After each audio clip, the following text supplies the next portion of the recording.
నమస్కారం city morning bulletin కు స్వాగతం. ముందుగా ముఖ్యాంశాలు. ప్రతిపాడు టీడీపీ అభ్యర్థి రామాంజనేయులపై దాడికి పాల్పడిన వారిపై చర్యలు తీసుకోవాలి.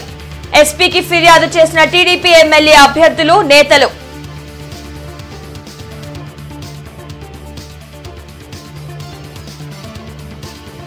తెనాలిలో కార్మికులతో మమేకమైన టీడీపీ నేత పెమ్మసాని కార్యకర్తల కష్టంతో వ్యవస్థ నిలబడుతుందని వ్యాఖ్య.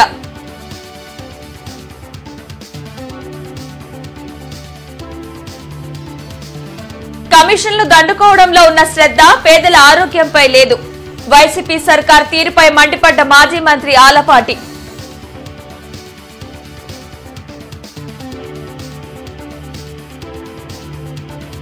మహాదోపిడీ పుస్తకాన్ని ఆవిష్కరించిన ప్రభుత్వ సలహాదారు సజ్జల. రాజకీయం అంటే దోపిడీ అన్నట్లు చంద్రబాబు వ్యవహరించారని ధ్వజం.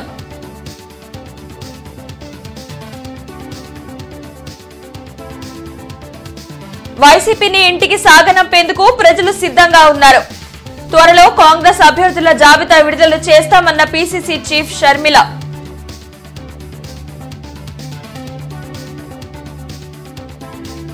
ఎమ్మెల్యే నంబూరు శంకర్రావును సాగనంపాలి. కూటమి అభ్యర్థి భాష్యం ప్రవీణ్ ను గెలిపించుకోవాలి. అమరావతి బీజేపీ నేతల పిలుపు. ప్రతిపాడు నియోజకవర్గంలో టీడీపీ అభ్యర్థి బూర్ల రామాంజనేయులపై దాడికి పాల్పడిన వారిపై ఎన్నికల నియమావళి ప్రకారం చర్యలు తీసుకోవాలని టీడీపీ ఎమ్మెల్యే అభ్యర్థులు డిమాండ్ చేశారు. టీడీపీ, జనసేన, బీజేపీ కూటమి ఆధ్వర్యంలో ప్రతిపాడు నియోజకవర్గంలో టీడీపీ అభ్యర్థిపై దాడి చేసిన వారిపై చర్యలు తీసుకోవాలని, మళ్లీ ఇలాంటి ఘటనలు పునరావృతం కాకుండా చర్యలు తీసుకోవాలని డిమాండ్ చేస్తూ జిల్లా ఎస్పీకి ప్రతిపాడు నియోజకవర్గ ఎమ్మెల్యే అభ్యర్థి బూర్ల రామాంజనేయులు, పశ్చిమ నియోజకవర్గ ఎమ్మెల్యే అభ్యర్థి గల్లా మాధవి, తూర్పు నియోజకవర్గ ఎమ్మెల్యే అభ్యర్థి మహమ్మద్ నసీర్, తాడుకొండ ఎమ్మెల్యే అభ్యర్థి తెనాలి శ్రావణ్ కుమార్, ఎంపీ అభ్యర్థి పెమ్మసాని చంద్రశేఖర్ ఫిర్యాదు చేశారు. వైసీపీ అభ్యర్థి బలసాని కిరణ్ కుమార్ వాలంటీర్ల నుండి సమాచారం తీసుకుని వారికి నగదు పంపిణీ చేస్తున్నారన్నారు. ఈ ఘటనపై ఒకరిద్దరు వాలంటీర్లను సస్పెండ్ చేశారు, కానీ సమావేశాలు పెడుతున్న నాయకులపై అధికారులు ఎలాంటి చర్యలు తీసుకోవడం లేదన్నారు.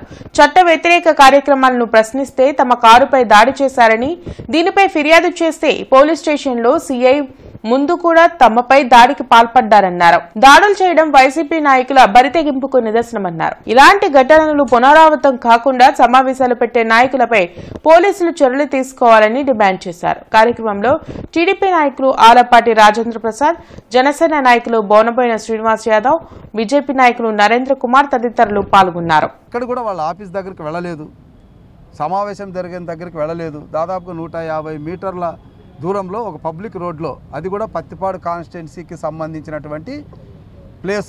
ఆ ప్లేస్లో మా కార్యకర్తలు అబ్జర్వ్ చేస్తున్నారు, ఏం జరుగుతుంది చూద్దామని. వచ్చిపోయే వాలంటీర్లు మాట్లాడుతున్నారు. అంతలోపల నేను అక్కడికి వెళ్ళాను. వెళితే మా కార్యకర్తతో మేము మాట్లాడుతున్నాము. మాట్లాడే లోపల 30-40 మంది ఆఫీసు నుంచి బరాబరా వచ్చేసి ఫెరోసియస్గా మా కారు మీద దాడి చేసి మా అద్దాలు పగలగొట్టి, మీరు ఇక్కడ ఏం పని, మీరు వెళ్ళిపోండి అని చెప్పడం అనేది పూర్తిగా రాజ్యాంగ విరుద్ధం. ఎనీ సిటిజన్ ఏ రోడ్డు మీదైనా ఆయన నిలబడే హక్కు ఉంది. వాళ్ళ ఆఫీస్కి వెళ్ళడం కానీ లేదా వాళ్ళ మీటింగ్ డిస్టర్బ్ చేయడం కానీ జరిగితే తప్పు. మరి ఎమ్మెల్యే కాదు, ఏమీ కాదు, ఎంతమంది పోలీసులు ఒక వ్యక్తి బర్త్డేకి కేక్ కట్ చేస్తున్నారు. ఎందుకు చెప్తున్నారంటే, మా అభ్యర్థి మీద దాడి జరిగి పోలీస్ స్టేషన్కి వెళ్తే ఆయన మీదే కేసులు పెట్టి పోలీస్ స్టేషన్లో హడావుడి చేస్తున్నారంటే దానికి కారణం ఇది, ఈ సంస్కృతి. కాబట్టి మేము ఎస్పీ గారిని అడిగింది ఏంటి అంటే, ఇలాంటి వ్యక్తులపై ఇమీడియట్గా మీరు చర్య తీసుకోండి. రెండోది, ఇలాంటివి పునరావృతం కాకుండా ఏ విధమైనటువంటి ప్రివెంటివ్ చర్యలు తీసుకుంటారు. ఎందుకంటే కలెక్టర్ గారు లేకపోతే ఎలక్షన్ కమిషన్ ఒక్కసారి వాలంటీర్లు ఉండకూడదని చెప్తే సరిపోదు. మీరు ప్రతి 2-3 రోజులకు ఒకసారి ప్రెస్ మీట్లు పెట్టి అందరికీ రిపీటెడ్గా చెప్పాల్సిన అవసరం ఉంది. అదేవిధంగా కఠినమైన చర్యలు వేరే వాళ్ళు భయపడే విధంగా చేయాల్సిన అవసరం ఉంది. వాలంటీర్లే కాదు, ఒక్కొక్కసారి వాళ్ళ కుటుంబ సభ్యులను కూడా ఇన్వాల్వ్ చేసి చేస్తున్నారు. కాబట్టి మీరు న్యాయపరంగా, ధర్మపరంగా ఏ విధంగా చేయాలో అవి చేయండి. తెలుగుదేశం పార్టీ మేము దానికి పూర్తిగా సహకరిస్తాం. మా నుంచి ఎటువంటి తప్పు లేకుండా మేము చూసుకుంటామని ఎస్పీ గారికి చెప్పాం. ఆయన కూడా సానుకూలంగా స్పందించారు. Thank you. వైసీపీ వారు చెప్పినట్టుగా వాలంటీర్లు పనిచేస్తే రాబోయే రోజుల్లో మీ భవిష్యత్తును మీరే నాశనం చేసుకునే వాళ్ళు అవుతారు. మేము ఎక్కడా కూడా వాలంటీర్లు తొలగిస్తామని చెప్పట్లేదు. వాలంటీర్ల వ్యవస్థని వ్యవస్థగానే చూస్తాం. వారిని రాజకీయంగా ఎక్కడ ఉపయోగించుకోమని చెప్పి కూడా భారతీయ జనతా పార్టీ కానివ్వండి, జనసేన కానీ, టీడీపీ కానీ చెప్తా ఉన్నారు. ఈ రోజున మీరు వారి దగ్గర లొంగి పనిచేయాల్సిన అవసరం లేదు. ధైర్యంగా మీరు ప్రభుత్వ జీతం తీసుకుంటా ఉన్నారు. ప్రభుత్వానికే పనిచేయండి తప్పితే వ్యక్తులకు పనిచేయొద్దని చెప్పి కూడా కోరుతూ ఉన్నాం. దాంతోపాటుగా వైసీపీ నాయకులు హెచ్చరిస్తూ ఉన్నాం. మీరు కనుక ఇటువంటి దాడులకి ప్రయత్నం చేస్తే మేము కూడా ప్రతి దాడులకు దిగితే విజయవాడ నుంచి వచ్చి ఇక్కడ పోటీ చేయబోతున్నటువంటి బలసాని కిరణ్ కుమార్ కానీ, వైసీపీ కార్యకర్తలు కానీ ఇంట్లో నుంచి రాకుండా కట్టడి చేయగల సైన్యం మా దగ్గర ఉంది. ఆ ధైర్యం మాకుందని చెప్పి కూడా తెలియజేస్తూ ఉన్నాం.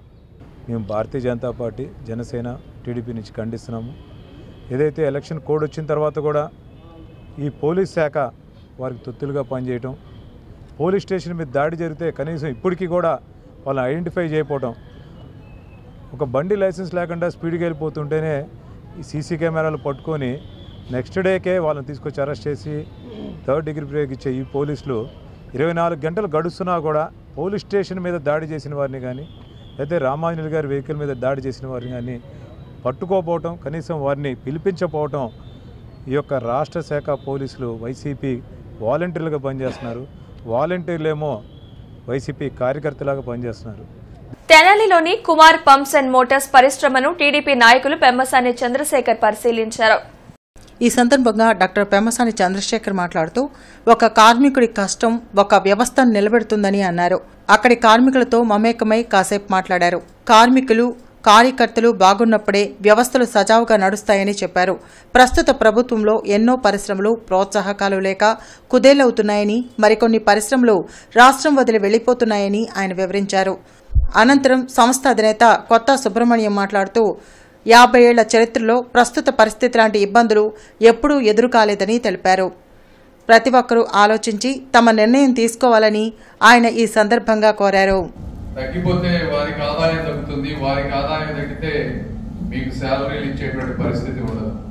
సో ఇవన్నీ బాగుపడాలంటే ఎకానమీ, కన్స్యూమర్స్ కొనుక్కునే వాళ్ళ ఆర్థిక స్తోమత, ఒక పాజిటివ్ యాటిట్యూడ్ సొసైటీలో ఉన్నప్పుడు మాత్రమే అవి జరుగుతాయి. కాబట్టి మీరందరూ కూడా మీకు తెలిసి ఈ రోజున మీ జీతాలు పెరగలేదు కానీ నిత్యావసర వస్తువుల ధరలు ఎంత పెరిగినాయో, కరెంటు బిల్లుల దగ్గర నుంచి అన్ని ఎందుకు పెరుగుతున్నాయో మీరు అర్థం చేసుకోవాలి. చేసుకొని మంచి ప్రభుత్వాన్ని ఎన్నుకోండి. నేను పోటీ చేస్తున్నాను, కిలార్ రోసే గారు పోటీ చేస్తా ఉన్నారు. ఇంటర్నెట్లోకి వెళ్ళి సెర్చ్ చేసుకోండి, ఇద్దరు పేర్లు మీకు తెలుస్తుంది ఎవరు ఏంటి అనేది. దాన్ని బట్టి మీరు నిర్ణయం తీసుకోండి. మేము కూడా ఈ ప్రాంతం నుంచి పుట్టి పెరిగి వెళ్ళిన వాళ్ళం.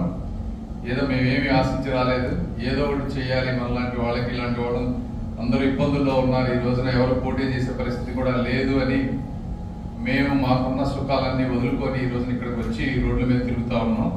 కాబట్టి మీరు అది అర్థం చేసుకోవాలనుకుంటున్నాను. ఎందుకంటే రోసే గారికి ఒక 5 సంవత్సరాలు అక్కడ అవకాశం ఇస్తే బొన్నూరు మొత్తం దువ్వేశారు ఒక్క ప్రాంతంలో. చూడండి, అన్ని వీడియోలు కూడా పెట్టాం. రేపు మళ్ళీ పార్లమెంట్ అంటే అన్ని సెగ్మెంట్లకి వెళ్తే ఇక ఆయన పరిస్థితి ఎలా ఉంటుందో అర్థం చేసుకోండి. మాకేమి ఇక్కడ ఏమి సంపాదించాలని కానీ ఇంకోటి కానీ లేదు. మహాదోపిడి పుస్తక ఆవిష్కరణ విజయవాడలో జరిగింది. రాష్ట్ర ప్రభుత్వ సలహాదారు సజ్జల రామకృష్ణారెడ్డి ఈ పుస్తకాన్ని ఆవిష్కరించారు. చంద్రబాబు వ్యవస్థలను ఎలా మేనేజ్ చేశారో ఈ పుస్తకంలో స్పష్టంగా ఉందని సజ్జల రామకృష్ణారెడ్డి అన్నారు. రాజకీయం అంటే దోపిడీ అన్నట్లు చంద్రబాబు వ్యవహరించారని, ఆయన మోసాలు ప్రజలకు అర్థమయ్యాయి కాబట్టే 2019 ఎన్నికల్లో ఓడించారని విమర్శించారు. తన అధికారం కోసం పవన్, బీజేపీలను చంద్రబాబు వాడుకుంటున్నారని ఆరోపించారు. దేశానికి అవినీతిని పరిచయం చేసిందే చంద్రబాబు అన్న సజ్జల పీసీసీ అధ్యక్షురాలు షర్మిల మాట్లాడే భాషను ప్రజలు గమనిస్తున్నారని చెప్పారు. ఏదైతే తన దోపిడీ ద్వారా సంపాదించుకున్నా అంతర్జాతీయంగా కూడా ఎక్కడెక్కడో వాటిని పెట్టిన నిధులను, అలాగే వ్యవస్థల్లో తనకున్న పలుకుబడి, వ్యవస్థల మేనేజ్మెంట్ తనకున్న మెలకువను ఓవర్ ది పీరియడ్ ఇన్ని దశాబ్దాలుగా తను పెంచుకుంటూ వచ్చిన తన ముఠా మాఫియా డూ ఆర్ డై అంటే ఇప్పుడు గనా ఈసారి ఫైనల్ బ్యాటిల్ పోతే ఈరోజు జరిగే యుద్ధం ఇటువైపు జగన్మోహన్ రెడ్డి గారు సృష్టించిన సమాజం వేస్తున్న అడుగులతో క్రియేట్ చేస్తున్న ఒక అద్భుతమైన కళల, ఇంకో పక్క దీన్ని ఇక్కడే ఆపేసి మళ్ళీ పాత అరాచకపు చీకటి కాలంలోకి, యుగంలోకి, రాజ్యంలోకి రాష్ట్రాన్ని తీసుకెళ్లి ఆఖరు ప్రయత్నం చంద్రబాబు నాయుడు ఈరోజు చేస్తుంది. 24 ప్రజా సమస్యలపై మాట్లాడకుండా సజ్జల రామకృష్ణారెడ్డి తమ గురించి ఎందుకు ఆలోచన చేస్తున్నారో అర్థం కావడం లేదని ఏపీ పీసీసీ చీఫ్ షర్మిల అన్నారు.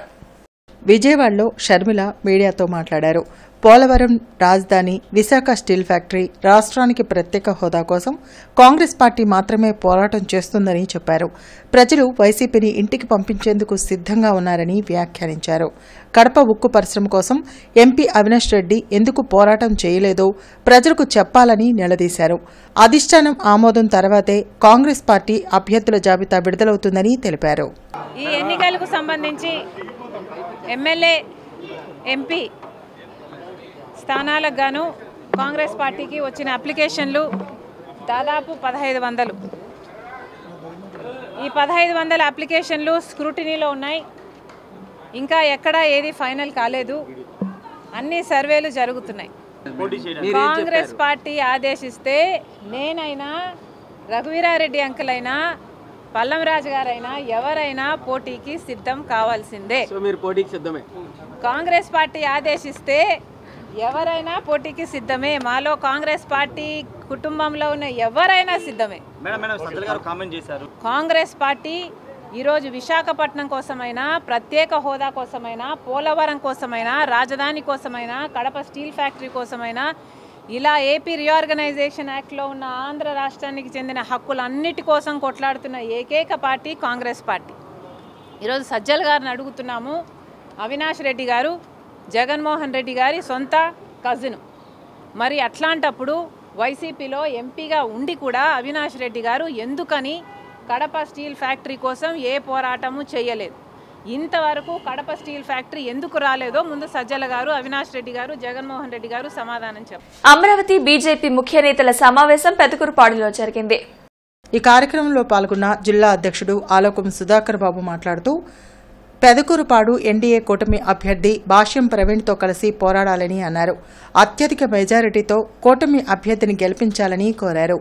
మాఫియా ఎమ్మెల్యే శంకర్రావును సాగనంపాలని, ఇసుక, మట్టి, లిక్కర్ మాఫియాకి చెందిన వ్యక్తుల అరాచకాలకు చర్మగీతం పాడాలని అన్నారు. ఇసుక త్రవ్వకాల విషయంలో అప్పటి రాష్ట్ర అధ్యక్షుడు సోము వీర్రాజుతో కలిసి పోరాటం చేశామని తెలిపారు. పెదకూరుపాడులో ఎన్డీఏ కూటమి అభ్యర్థిని అత్యధిక మెజారిటీతో గెలిపించాలని ఆయన అభ్యర్థించారు. దీనికి అభ్యర్థిగా ఎన్డీఏ ఒకటి అభ్యర్థిగా భాష్యం ప్రవీణ్ గారు ఈ రోజు ఈ కార్యక్రమాన్ని వారు ఇక్కడ మన జిల్లాలో రాత్రి వినుకొండ స్టార్ట్ చేశాం. అక్కడ వినుకొండ తెలుగుదేశం పార్టీ జిల్లా అధ్యక్షుడు, పల్నాడు జిల్లా అధ్యక్షుడు పెద్దలు జీవి ఆంజనేయులు గారు అక్కడ అభ్యర్థిగా ఆయన పోటీ చేస్తా ఉన్నాడు. వారు కూడా ఇలానే సేమ్ అక్కడ లెనిన్ కుమార్ నియోజకవర్గ కన్వీనర్, వారి ఆధ్వర్యంలో ఇట్లానే మన కార్యకర్తలు, నాయకులతో భారతీయ జనతా పార్టీని, అదేవిధంగా తెలుగుదేశం పార్టీని పొత్తు కలిసే వరకు కూడా నిద్రపోకుండా శ్రమించినటువంటి గొప్ప నాయకుడు పవన్ కళ్యాణ్ గారు అని చెప్పి అమలు చేసుకుంటారు. మొన్న ఈ నెల 17వ తేదీ మనం చిలకలూరుపేట బొప్పడిలో భారీ బహిరంగ సభని ఏర్పాటు చేసుకోవడం జరిగింది, 3 పార్టీలు కలిసి. ఆ రోజు ప్రధాని నరేంద్ర మోదీ గారు కూడా రావడం జరిగింది. ఆయన రాబోయే 5 సంవత్సరాలు అద్భుతమైనటువంటి భవిష్యత్తు ఉంటుంది ఈ రాష్ట్రానికి అని చెప్పేసి అని చెప్పడం జరిగింది. బినామీ కాంట్రాక్టర్లకు బిల్లులు చెల్లించి కమిషన్లు దోచుకోవడంపై ఉన్న శ్రద్ధ పేదల ఆరోగ్యంపై వైసీపీ ప్రభుత్వానికి లేదని మాజీ మంత్రి ఆలపాటి రాజేంద్ర ప్రసాద్ ఆరోపించారు. మంగళగిరిలోని టీడీపీ కేంద్ర కార్యాలయంలో మాజీ మంత్రి ఆలపాటి రాజేంద్ర ప్రసాద్ మీడియాతో మాట్లాడారు. ఆరోగ్యశ్రీ పెండింగ్ బిల్లులు చెల్లించకపోవడం పేదల ఆరోగ్యంతో చెలగాటమాడటం కాదా అని ప్రశ్నించారు. సీఎం జగన్ నిర్లక్ష్యం వల్ల రాష్ట్రంలో వైద్య విపత్తు తలెత్తిందన్నారు. ఆరోగ్య సురక్ష, ఇంటింటికి వైద్యం కేవలం ఎన్నికల స్టంట్గానే మిగిలిపోయిందని ఆలపాటి విమర్శించారు.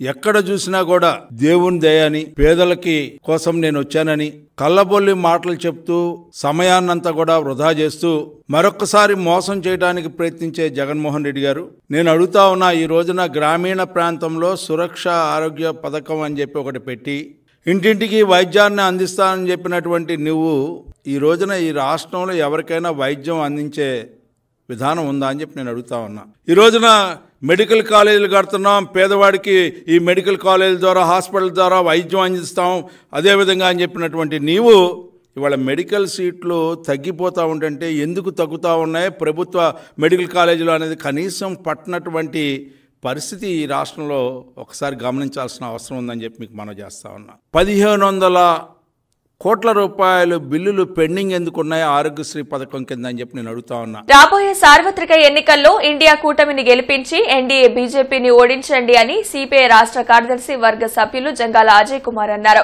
ఈ సందర్భంగా జంగాల మాట్లాడుతూ ప్రధాని మోడీ మతోన్మాదాన్ని రెచ్చగొడుతూ లబ్ది పొందుతున్నారని తెలిపారు. నిరుద్యోగులకు ఉద్యోగాలు కల్పించడం వదిలేసి కేవలం ఒక మతానికి సంబంధించిన గుడి కట్టి అదే అభివృద్ధిగా చెబుతున్నారని వెల్లడించారు. వీటన్నింటినీ ప్రజలు గమనిస్తున్నారని తగిన బుద్ధి చెప్పే సమయం ముందుందన్నారు. ఇవాళ నరేంద్ర మోడీని ఎవరైనా ఈ 10 సంవత్సరాల కాలంలో నువ్వు ఏమి సాధించావంటే నేను పోలవరం ప్రాజెక్టు కట్టానని చెప్పడం కానీ, దేశానికి నీటిపారుదల సౌకర్యాలు కల్పించానని చెప్పడం కానీ, ఈ దేశంలో ఇన్ని లక్షల మందికి ఉద్యోగాలు ఇచ్చానని చెప్పడం కానీ ఇవేమీ లేకుండా నేను బాగా సాధించింది రామమందిర నిర్మాణం అంటున్నాను. రామమందిరాలు కట్టడం, మసీదులు కట్టడం, చర్చిలు కట్టుకోవటం దీనికి ఎవరో వ్యతిరేకం కాదు. కానీ దేశ ప్రధాని ఈ దేశంలో ఉన్నటువంటి అన్ని మతాల అన్ని కులాల ప్రజలకి నువ్వు నాయకుడు. కేవలం ఒక మతానికి సంబంధించిన గుడి కట్టి ఇదే నేను చేసిన ప్రగతి అంటే ప్రజలు వెర్రివాళ్ళు కాదు అనే విషయాన్ని గమనంలో పెట్టుకోవాలి. ప్రతిపాడు నియోజకవర్గ వైసీపీ ఎమ్మెల్యే అభ్యర్థి బాలసాని కిరణ్ కుమార్ పై టీడీపీ వర్గీయులు దాడికి పాల్పడడం దుర్మార్గమని ప్రతిపాడు నియోజకవర్గ వైసీపీ నాయకులు అన్నారు. గుంటూరులో వారు మీడియాతో మాట్లాడారు. కేవలం అసత్య ఆరోపణలతోనే తమ కార్యాలయంపై దాడికి పాల్పడ్డారని మండిపడ్డారు. పేదలకు మంచి చేస్తున్న వైసీపీకి ప్రజల ఆదరణ పెరుగుతూ ఉండడాన్ని ఓర్వలేకనే ఇలాంటి దుర్మార్గాలకు టీడీపీ పాల్పడుతుందని విమర్శించారు. ఇలాంటి ఘటనలు పునరావృతం అయితే తాము చూస్తూ ఊరుకోమని హెచ్చరించారు. అలాంటి ఆయన రేపు మనకి వచ్చి ఎలాంటి ప్రజాసేవ చేయడు కాబట్టి మరి బాలసాని కిరణ్ కుమార్ అనే మన అభ్యర్థి మన సామాన్యమైన కుటుంబంలో పుట్టి మనందరి కష్ట నష్టాలు తెలుసుకొని మన కష్టాన్ని తన కష్టంగా భావిస్తాడు. కానీ మరి ఆ అభ్యర్థి అయితే తను రుచిచ్చే 30 సంవత్సరాల సర్వీస్ కూడా తను తాగే నీళ్లు కూడా పక్కోడి చేత మోపించుకున్న వృత్తిలో ఉన్నాడు కాబట్టి ఆయన ఎలాంటి ప్రజాసేవ చేయలేడు. కాబట్టి ఈ విషయాన్ని దళితులందరూ కూడా గమనించుకొని అందరూ కూడా రాజకీయ పక్షాల్లో అటు కొంతమంది ఇటు కొంతమంది ఉంటారు. కానీ ఈ చర్యని పార్టీలతో సంబంధం లేకుండా అందరూ కూడా ఖండించాలని మనం చేసుకుంటూ నువ్వు ఏం చేయాలంటే నీకు ఏదన్నా సమస్య ఉన్నప్పుడు నువ్వు ప్రెస్ మీట్ పెట్టుకొని ఇవాళ న్యూస్ అనేది ఎందుకుంది, ఛానల్స్ ఎందుకండి, ప్రతి దాన్ని నిలదీసి అడిగే హక్కు నీకు ఉంది కాబట్టి ఛానల్స్ని పిలుచుకొని నీ ఛానల్సే నీకుండేగా ఫేవర్గా పత్తిబోళ్ళు ఇలా జరుగుతుందని చెప్పి స్క్రోల్ చేసుకోవచ్చుగా. ఎందుకు నువ్వు దాడికి వచ్చావు? ఈ 2007లో ఎస్సీకి ఇది జరిగింది, రిజర్వేషన్ సీటు కన్ఫామ్ అయింది, పత్తిపాటి సీటు. అప్పటి నుంచి ఇప్పటికి ఏ కార్యకర్త అయినా సరే, ఏ నాయకుడైనా, ఆ అభ్యర్థి అయినా ఈ అభ్యర్థి అయినా కానీ పార్టీ మీదకి ఒక అభ్యర్థి మీద ఇంకో అభ్యర్థి వెళ్ళిన దాడి గంటన ఇంతవరకు జరగలేదు. నేషనల్ హ్యూమన్ రైట్స్ నూతన సభ్యులుగా నియమితులైన వారిని తూర్పు నియోజకవర్గ ఎమ్మెల్యే అభ్యర్థి నూరి ఫాతిమా అభినందించారు. కొత్తపేటలో జరిగిన కార్యక్రమంలో హ్యూమన్ రైట్స్ నూతన సభ్యులను తూర్పు నియోజకవర్గ వైసీపీ ఎమ్మెల్యే అభ్యర్థి నూరి ఫాతిమా, మాజీ కార్పొరేటర్ అప్సర్ శాల్వా కప్పి అభినందించారు. National human rights council chairman Sampath Kumar ఆధ్వర్యంలో డిస్టిక్ ప్రెసిడెంట్ గా గుంటూరుకు చెందిన రేజేడి సతీష్ కుమార్, స్టేట్ ట్రెజరర్ గా ఆవుల చైతన్య కామేష్ యాదవ్, అబ్దుల్ రహీం డిస్టిక్ జనరల్ సెక్రటరీగా నియమితులయ్యారు. మానవ హక్కుల సంఘం యొక్క ఎజెండాను మరింత బలపరచాలని, యువకులను ప్రోత్సహిస్తూ ముందుకు వెళ్లాలని కోరారు. హ్యూమన్ రైట్స్ అంటేనే మానవ హక్కులు. మన దేశంలోనే ఉన్న ప్రతి ఒక్క రాజ్యాంగంలో మరి ఏవేవి యాక్ట్స్ ఉన్నాయి మనకి దాదాపుగా ఉన్న యాక్ట్స్ అన్నీ అమలు అయ్యే విధంగా ప్రతి ఒక్కళ్ళకి కూడా మరి ఈ యాక్ట్ ఉంది అని చెప్పి ఒక అవేర్నెస్ తీసుకొని రావడానికి ఇది 2005లో ఇది స్టార్ట్ అవ్వడం జరిగింది.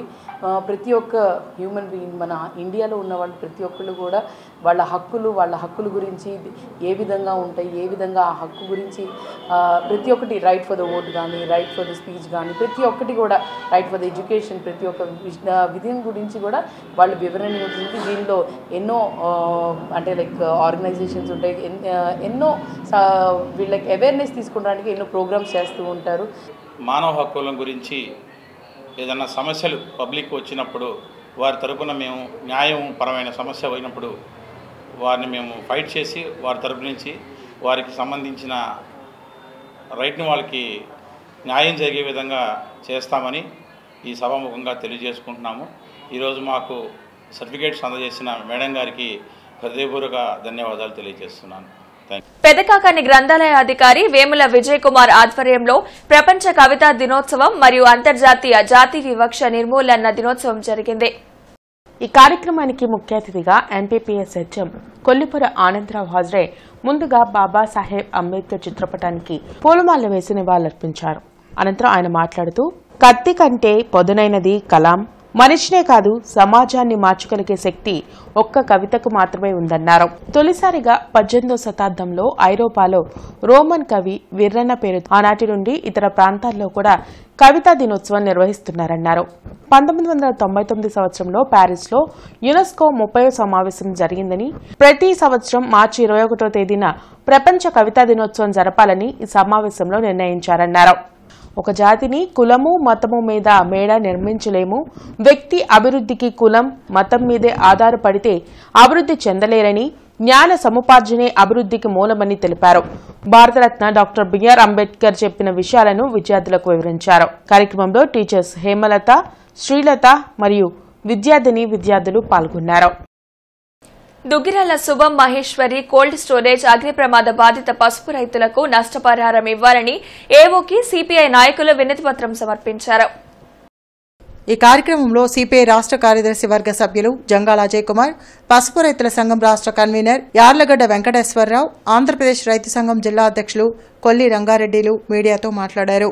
రైతు సంఘం జిల్లా కార్యదర్శి పచ్చల శివాజీ, సిపిఐ నగర కార్యదర్శి కోట మాల్యాద్రి, రైతు సంఘం జిల్లా సహాయ కార్యదర్శి కంజుల విఠల్ రెడ్డి, ఏఐటియుసి జిల్లా కార్యదర్శి మేడ హనుమంతరావు తదితరులు పాల్గొన్నారు. అగ్ని ప్రమాదానికి గురయ్యి దాదాపు 500 మంది రైతులు దాచిపెట్టుకున్నటువంటి పసుపు 1,15,000 బస్తాలు అగ్నికి ఆహుతైంది. ఇప్పటికే 2 నెలలు దాటింది.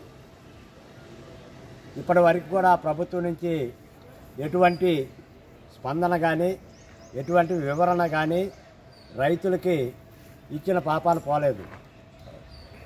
ఆ రోజు జనవరి 29న తెనాలి సబ్ కలెక్టర్ గారి నేతృత్వంలో అధికారులతో కూడినటువంటి కమిటీని వేశామని చెప్పేసి ప్రకటించడం జరిగింది. ఆ రోజు మేము సబ్ కలెక్టర్ గారిని కలిస్తే 20 రోజుల్లో మేము విచారణ జరిపి నివేదికని కలెక్టర్ గారికి ఇస్తామని చెప్పేసి ఆ రోజు మాకు చెప్పడం జరిగింది. ఆ 20 రోజులు అన్నది ఇప్పటికి 60 రోజులు అయిపోయింది. ఇప్పటి వరకు కూడా ఆ నివేదిక మరి పూర్తి చేసింది తెలియదు, కలెక్టర్ గారికి ఇచ్చింది తెలియదు. ఇప్పటి వరకు దాని గురించి ఎటువంటి సమాచారం కూడా బయటికి రావట్లేదు. ఎన్నికల కోడ్ అని అదని ఇదని, మరి ఎన్నికల కోడ్ అయితే కలెక్టర్ గారి ఆదేశాలని బేఖాతరు చేసి ఆయన ఎట్లా కోల్డ్ స్టోరేజ్లోకి సరుకుని తెప్పించుకుంటున్నాడు, వ్యాపారం ఎట్లా చేస్తున్నాడు, ఆ దారి మళ్లించినటువంటి సరుకు, దాచిపెట్టిన సరుకు ఏమైపోయింది, ఇవన్నీ రైతుల మెదళ్లలో గందరగోళం చేస్తూ ఉన్నాయి. కాబట్టి తక్షణమే ఆ పక్కకి తప్పించినటువంటి పసుపు సంగతి తేల్చాలి. ఇమీడియట్గా శుభం కోల్డ్ స్టోరేజీ రైతులకి న్యాయం చేయాలి. ఇన్సూరెన్సు టెక్నికల్గా వచ్చేటటువంటి సమస్యలను అధిగమించి రైతులకు కనుక న్యాయం చేయకపోతే ఎలక్షన్ కోడ్ ఉన్నప్పటికీ రైతుల ఆక్రోశం కట్టలు తెచ్చుకుంటుందని ఈ సందర్భంగా సమస్యలతో సతమతమయ్యేవాడికి. బృందావన్ గార్డెన్స్ శ్రీ వెంకటేశ్వర స్వామి ఆలయ 25వ వార్షిక బ్రహ్మోత్సవాల సందర్భంగా గురువారం ఉదయం స్వామిని హనుమంత వాహనంపై ఊరేగించి నగరోత్సవాన్ని నిర్వహించారు. ఈ సందర్భంగా నిర్వహించిన సామూహిక విష్ణు లలిత సహస్రనామ హనుమాన్ చాలీసా పారాయణాలలో భక్తులు పెద్ద సంఖ్యలో పాల్గొని తరించారు. బ్రహ్మోత్సవ సభకు ఆలయ పాలక మండలి అధ్యక్షులు సిహెచ్ మస్తానయ్య అధ్యక్షత వహించారు. భువనేశ్వరి పీఠాధిపతి కమలానంద భారతీయ స్వామి ప్రసంగించారు. మంత్రి విడుదల రజని స్వామి దర్శనం చేసుకున్నారు. సాహితీవేత్తలు ఎంవి సత్యవతి, నోరి నారాయణమూర్తి తదితరులు ప్రసంగించారు. బీఎంఆర్ గ్రూప్స్ అధినేత పూసిరెడ్డి మల్లేశ్వర్ రెడ్డి, భారతీయ ధార్మిక విజ్ఞాన పరిషత్ అధ్యక్షులు బొల్లేపల్లి సత్యనారాయణ, ప్రధాన కార్యదర్శి బొర్రా ఉమామహేశ్వరరావు, కోశాధికారి లంకా సూర్యనారాయణ, సహాయ కార్యదర్శి ఊటుకూరి నాగేశ్వరరావు, పుట్టుగుంట ప్రభాకర్ రావు తదితరులు పాల్గొన్నారు.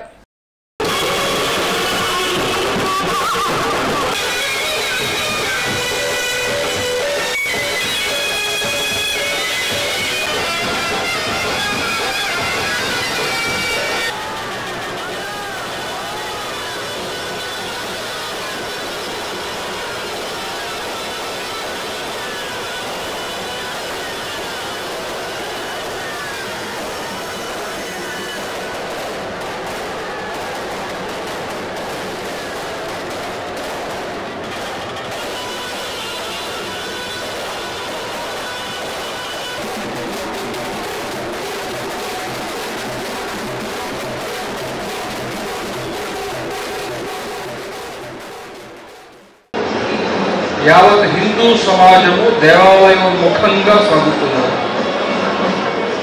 గ్రామాలలో ఉండే దేవాలయాలు కూడా కళకళలాడుతూ ఉన్నాయి, కిటకిటలాడుతూ ఉన్నాయి. 4-5 ఏళ్ళకు కటకటలాడుతూ ఉంది, కిటకిటలాడుతూ ఉన్నాయి. అందువల్ల హిందూ సమాజంలో మనం ఆశించిన చైతన్యము ఒక విధంగా మన కంటికి కనబడుతూ ఉన్నది. అందులో మనం ఇప్పుడు ఎక్కడున్నామో తెలుసా? అదేదో పూర్వము అని కాదు, అది ఏదో శతాబ్దము అని కాదు. ఇప్పుడు అయోధ్య రామ జన్మభూమికి పూర్వము, అయోధ్య రామ జన్మభూమి తరువాత అనేటువంటి కాలం ప్రారంభం అయిపోయింది. జిల్లా ఎన్నికల అధికారి మరియు జిల్లా కలెక్టర్ ఎం వేణుగోపాల్ రెడ్డి ఎన్నికల ప్రవర్తన నియమావళిపై బ్యాంకర్లతో సమావేశాన్ని నిర్వహించారు. ఈ సందర్భంగా అనుమానాస్పద అధిక మొత్తంలో జరిగే లావాదేవీల ఖాతాల వివరాలు ఎప్పటికప్పుడు అందించాలని బ్యాంకర్లను ఆదేశించారు. తనిఖీలు నిర్వహించినప్పుడు బ్యాంకర్ల నుండి నగదు సేకరించినట్లు సంబంధిత పత్రాలు, రసీదులు చూపించాల్సి ఉంటుందన్నారు. ప్రపంచ కవితా దినోత్సవం సందర్భంగా కళాపీఠం వారు మహిళా స్వచ్ఛంద జేఏసీ నాయకురాలు కవయిత్రి లంకా మాధవిని సన్మానించారు. ఈ సందర్భంగా ఆమె మాట్లాడుతూ యువతరం కూడా కవులుగా, కవయిత్రీలుగా రాణించాలని ఆమె ఆకాంక్షించారు. అనంతరం కళాపీఠం వారు లంకా మాధవి రాసిన కవితలు ఎంతో హృదయంగా ఉన్నాయని కొనియాడారు. నేను ఒకటే చెప్పదలుచుకున్నా, మన భాషా భావం చాలా గొప్పది. తెలుగువారు, తెలుగు భాష అంటేనే ఈ తెలుగు నేల విశ్వానికే వెలుగు మన తెలుగువారు. తెలుగు భాష, తెలుగు తల్లి కూడా అంత గొప్పదని మా నేటి యువత కవులుగా, కళాకారులుగా, కవయిత్రులుగా ఇంకా నేటి సమాజంలో ఎదగాలని ఒక కవయిత్రిగా నేను పిలుపునిస్తున్నాను. యువతరం, నవతరం నాంది పలకాలి కవితలతోటి, సినిమా గేయాలు రాయాలి, ప్రశ్నించే తత్వం ప్రజా కవులకు ఉండాలి. రాజకీయ నాయకులు అవినీతిని ఎప్పటికప్పుడు ఎండగడుతూ మీ కళాలతో వాళ్ళని చర్మగీతం పాడాలని పిలుపునిస్తున్నాను. అంతర్జాతీయ కవి సమ్మేళనం మనం ఎలా జరుపుకుంటున్నామో అలానే మనం ఒక కవులం కాబట్టి ప్రశ్నించే తత్వం కలం కంటే. అమరావతి మండలం మండేపూడి గ్రామంలో కొలువై ఉన్న శ్రీ కోదండరామస్వామివారి దేవాలయం ప్రతిష్ఠా మహోత్సవ కార్యక్రమంలో పెదకూరుపాడు ఎమ్మెల్యే నంబూరు శంకర్రావు పాల్గొన్నారు. ఈ సందర్భంగా ఆయన మాట్లాడుతూ కోదండరామస్వామివారి ఆశీస్సులతో నియోజకవర్గంలో ప్రజలందరూ పాడి పంటలతో ఆయురారోగ్యాలతో ఉండాలని అన్నారు. తూర్పు నియోజకవర్గంలోని 3వ డివిజన్లో 3వ రోజు ప్రగతినగర్లో తూర్పు నియోజకవర్గ ఎమ్మెల్యే అభ్యర్థి నూరి ఫాతిమా ఇంటింటికి తిరుగుతూ జగనన్న అందిస్తున్న సంక్షేమ పథకాలను లబ్ది పొందిన వారికి వివరించారు. ఈ సందర్భంగా ఆమె మాట్లాడుతూ రాష్ట్రం సస్యశ్యామలంగా ఉండాలి అంటే మళ్లీ జగనన్న ప్రభుత్వం రావాలని, అందుకు ప్రతి ఒక్కరూ కృషి చేసి మీ అమూల్యమైన ఓటును సీఎం జగన్ కే వేయాలని వారు కోరారు. కమిషనర్ కీర్తి చేకూరి ఆదేశాల మేరకు డిప్యూటీ కమిషనర్లు, రెవెన్యూ అధికారులు, రెవెన్యూ ఇన్స్పెక్టర్లతో అదనపు కమిషనర్ కె రాజలక్ష్మి ప్రత్యేక సమావేశాన్ని నిర్వహించారు. ఈ సందర్భంగా ఆమె మాట్లాడుతూ రెవెన్యూ ఇన్స్పెక్టర్లు మరియు రెవెన్యూ అధికారులకు కేటాయించిన టార్గెట్ 33 కోట్లు మార్చి 28 నాటికే పూర్తి చేయాలని అదనపు కమిషనర్ కె రాజలక్ష్మి అధికారులను ఆదేశించారు. కిడ్స్ ఇంజనీరింగ్ కాలేజ్లో కల్చరల్, స్పోర్ట్స్, టెక్నికల్ ఫెస్టివల్ ను ఘనంగా నిర్వహించారు. ఈ కార్యక్రమానికి ముఖ్య అతిథిగా ఎమ్మెల్సీ కెఎస్ లక్ష్మణరావు పాల్గొని ప్రసంగించారు. కార్యక్రమంలో professor D Suryachandrarao, chairman K Subbarao తదితరులు పాల్గొన్నారు. ఈ వార్తలు ఇంతటితో సమాప్తం. నమస్కారం.